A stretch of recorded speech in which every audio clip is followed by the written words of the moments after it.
Fala aí, pessoal, tranquilos?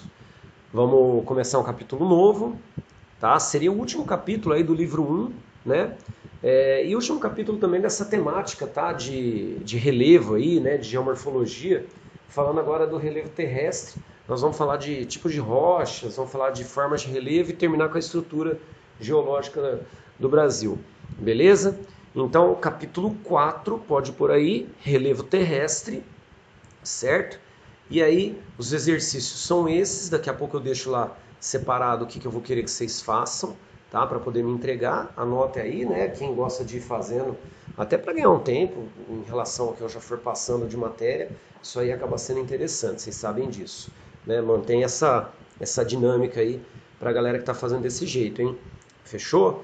Bom, pode por letra A, tipos de rochas, tá? Então nós vamos ver três tipos. Se quiser colocar número 1, magmáticas ou ígneas, tá? Com G de gato mudo, ígneas, tá? Neas, I-G-N-E-A-S, ígneas, com acento no I, beleza? Magmáticas ou ígneas, tá?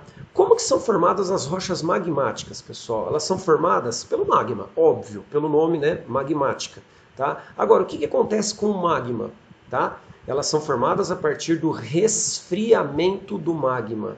Esse resfriamento do magma ele pode acontecer na parte externa e ele pode acontecer na parte interna, tá?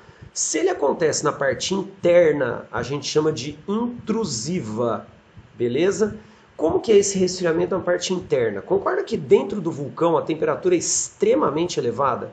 E à medida que o magma vai subindo, né, a temperatura vai diminuindo.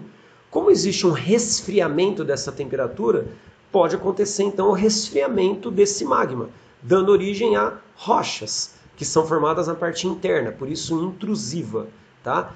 O exemplo de intrusiva pode colocar aí gabbro e granito, beleza?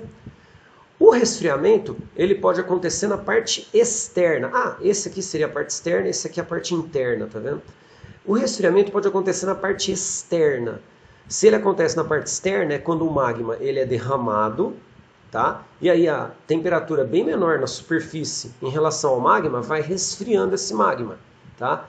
Quando ele acontece na parte externa, a gente chama de extrusiva, tá? E aí os dois exemplos de extrusiva, o basalto e o riolito, tá? Vamos entender uma coisa. Aqui na região, né, de Ribeirão, de Orlândia, esse pedaço todo, nós temos, pessoal, um solo que é chamado solo de terra roxa, tá?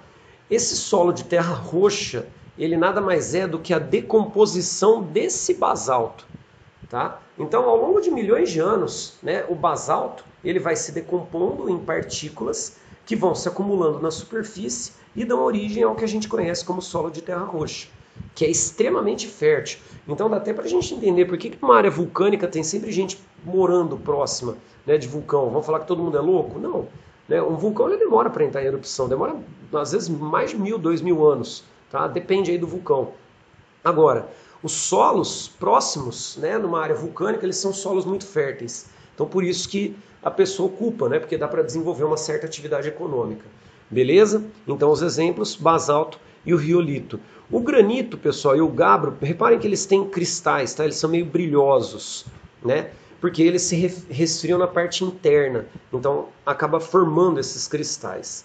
Fechou? Bom, a próxima, pessoal, número 2, pode colocar aí, ó, são as rochas sedimentares, tá? As rochas sedimentares, pessoal, elas são formadas pelo acúmulo de matéria orgânica e deposição de sedimentos, certo? O processo que forma as rochas sedimentares é um processo conhecido como, tá aqui o nome, ó, diagênese, tá? Então imagina, toda a matéria orgânica e todo o sedimento se juntando, tá?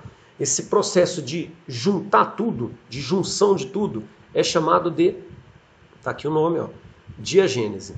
Fechou? Bom, reparem o seguinte, as sedimentares elas são feitas em camadas.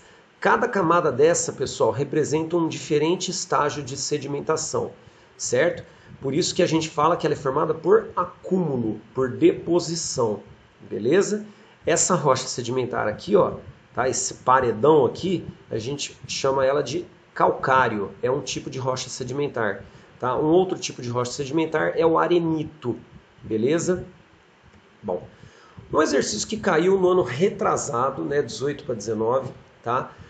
Na FUVEST, daqueles moleques lá que ficaram presos numa caverna lá na Tailândia, de um time de futebol. Então dá uma olhada, ó. Em junho de 18, 12 crianças ficaram presas, né, numa caverna na Tailândia, tá? Várias pessoas se mobilizaram aí para tentar fazer o resgate e tudo mais. Dá uma olhada. Entrada por onde ocorreu a inundação, ou seja, onde teve entrada de água. Olha a entrada principal, a passagem, e a galera estava aqui, certo? Pluviosidade, chuva. Olha como que no meio do ano, pessoal, chove muito na Tailândia. Tá? Ele deu a data, ó, junho. Tá? Então olha só, no meio do ano chove muito. Letra A. Qual a rocha mais comum na formação de cavernas? Sedimentares, certo? Calcário, no caso. Tá? Sedimentares. Letra B. Indique e explique um processo, né, que ocorre para a formação de cavernas. Pessoal, as rochas sedimentares, elas são mais porosas, tá? Elas têm furinho, tá? Elas são porosas, elas são mais maleáveis, mais moles, certo? Pelo fato delas serem mais maleáveis, mais porosas, existe a facilidade da infiltração da água. E como uma caverna é formada por rocha sedimentar, infiltrou água e aí alagou e a galera ficou presa, tá? Beleza? Teve um período que choveu muito e contribuiu para a entrada dessa água, certo? Então, maior facilidade para infiltração de água. Letra C é um assunto que a gente não viu ainda, porque fala de clima. Ó, o clima da Tailândia é controlado pelas monções. A gente ainda vai falar de clima monsônico. Basicamente é a relação entre esse clima e a dinâmica. Bom, se é um clima monsônico que chove muito no meio do ano, favoreceu o acúmulo de água dentro da caverna. Mas a gente vai ver ainda clima monsônico. A letra A e a B daria para a gente responder agora. Fechou? Terceiro tipo, número 3, pode por aí, metamórficas. As rochas metamórficas, pessoal, elas são formadas pela junção de rochas pré-existentes, sedimentares, as próprias metamórficas ou magmáticas. Junta tudo, tá? Metamorfismo, condições específicas de temperatura e pressão, e nós temos as metamórficas, beleza? Eu disse, condições específicas de temperatura e pressão. Quem age para dar essas condições? O magma. Então, a temperatura alta e essa pressão mais elevada vai ser exercida pelo magma. Então, para poder formar a metamórfica, tem que ter derrame magmático, tem que ter vulcanismo, tá? E aí, junta essas rochas e forma uma terceira que seria metamórfica. Tá? Pessoal, o processo é lento, demora milhões de anos. Você não vai estar andando na rua e né, brota uma metamórfica na tua frente, não é isso. Tá? Então, demora, é um processo lento e tem que ter sim a presença do magma. Ele que determina as condições específicas de temperatura e pressão para poder fazer a junção dessas rochas. Fechou? Bom, agora, pessoal, a última parte, eu quero que vocês façam esse esquema todo no caderno.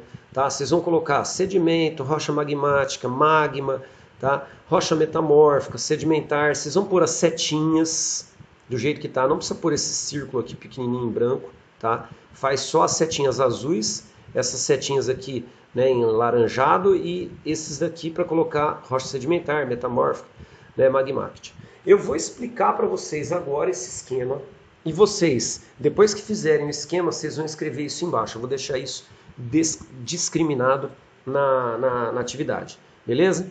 Então olha só, pessoal, onde que começa tudo? Começa pelo magma. O resfriamento do magma, ó, arrefecimento, solidificação, cristalização, é tudo resfriamento. O resfriamento do magma vai dar origem à rocha magmática, certo? Então começa pelo magma, resfriou, deu origem à rocha magmática. Olha só, pessoal, se nós tivermos ação da erosão na rocha magmática, se nós tivermos ação da erosão na rocha sedimentar e ação da erosão na rocha metamórfica, acompanha aqui o mouse, ó, erosão e transporte, erosão e transporte, erosão e transporte, ó, atuando aqui, aqui e aqui. A erosão vai quebrar essas rochas, quebrar essas rochas, quebrar essas rochas. O transporte de sedimento vai jogar todos esses sedimentos aqui. Acumula o sedimento.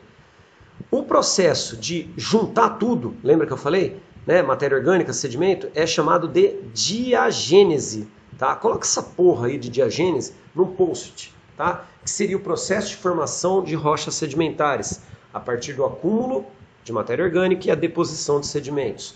Juntou tudo, formou a diagênese. Beleza? Bom, agora, vamos lá. Condições de temperatura e pressão nas sedimentares, condições de temperatura e pressão nas magmáticas e nas próprias metamórficas, ó, temperatura e pressão, olha a setinha, temperatura e pressão, certo? Vão dar origem às metamórficas. Só que para ter a metamórfica tem que ter a magma, não tem? Então, fusão com a ação do magma. O magma derramado, ele vai juntar as rochas sedimentares, magmáticas e as próprias metamórficas e dar origem a uma nova rocha. Essa nova rocha é chamada de metamórfica. Beleza? Porque ela vem da junção de rochas que já existiam. Lembra só o seguinte, pessoal. Tem que ter condição de temperatura e pressão. Tem que ter condição de temperatura e pressão. Tem que ter condição de temperatura e pressão. Quem vai exercer a temperatura e a pressão? O magma. Beleza? Para dar origem às metamórficas. Fechou? Na próxima aula a gente vai falar dos tipos de relevo, certo? E acredito que entramos até em estrutura geológica do Brasil. Beleza, pessoal? Vou deixar as atividades e é nóis!